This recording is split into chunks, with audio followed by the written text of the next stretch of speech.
कहानी का नाम माँ की चिट्ठी। आंगन में एक बच्चा खेल रहा है। रवि नाम का एक लड़का गांव के छोटे से घर के आंगन में खेल रहा था।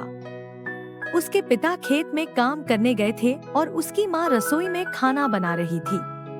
माँ ने रवि को आवाज दी, रवि, जरा यहाँ आओ। रवि दौड़ते हुए रसोई में पहुँचा।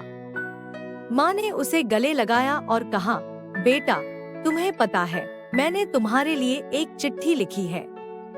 जब तुम बड़े हो जाओगे तब इसे पढ़ना। समय बीतता गया और कुछ साल बाद रवि की माँ बीमार हो गई। डॉक्टर ने कहा कि उनका बचना मुश्किल है।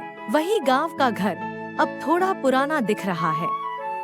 रवि अब बड़ा हो गया है और घर के आंगन में बैठा हुआ है। कई साल गुजर गए। रवि अब बड़ा हो गया था और शहर में काम करने चला गया था। एक दिन जब वह गांव वापस आया तो उसे माँ की वह चिट्ठी याद आई। रवि ने माँ की चिट्ठी ढूंढी और उसे पढ़ना शुरू किया।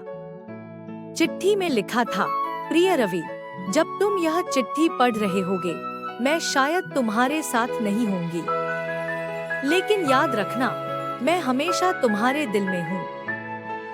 जीवन में जो भी करो हमेशा सच्चाई और ईमानदारी का पालन करना। तुम्हारी माँ। चिट्ठी पढ़ते पढ़ते रवि की आंखों में आंसू आ गए। उसने माँ की बातों को अपने जीवन का मंत्र बना लिया। उसने संकल्प लिया कि वह माँ के दिखाए रास्ते पर चलेगा और जीवन में सच्चाई और ईमानदारी का पालन करेगा।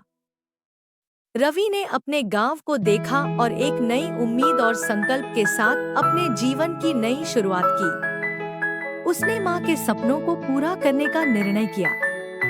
यह कहानी एक बेटे और उसकी माँ के अटूट प्यार और सच्चाई की है।